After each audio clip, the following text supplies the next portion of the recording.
কি এটা? আমাকে খেয়ে উদ্ধার করো না। ঠাস করে একটা চড় গায়ের মধ্যে পড়ে গেছে।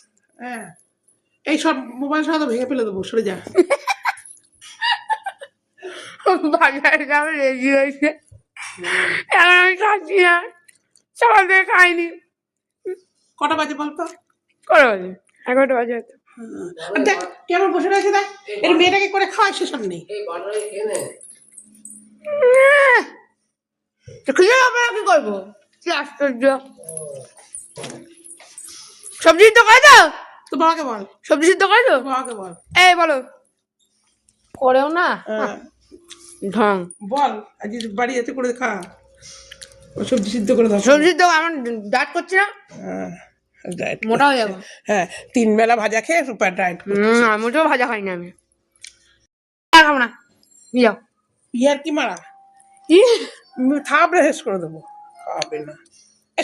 দেখে তো গাইস দেখো, হ্যাঁ সত্যি সবার কাছে সবজি বড় সিদ্ধ হয়েছে। করতে বলছি, করেনি, ভাত করে রেখে দিয়েছে। সবার কাছে বড় হয়েছে। আমার ডিম ভাজা করেছে। ঠাস করে বাহাত আছে, ডান হাত দিয়ে খাওয়াবো, বাহাত দিয়ে চড়াবো। কি বলে বাহাত আছে? বাহাত দিয়ে চড়াবো, ডান হাত দিয়ে খাওয়াবো। পড়ে যাচ্ছে। আহা, কতগুলো ডিম করে নিয়ে এসছে। কতগুলো? তুমি দুখানা করে নিয়ে এসছে মনে হয়, দুখানা করে নিয়ে এসছে ডিম। খাই না আমি এত খেতে পারি না। গেলেও গিলে আমার উদ্ধার কর, গরম আজকে তো অবস্থা। প্রেসারে। ঠিক আছে ঠিক আছে।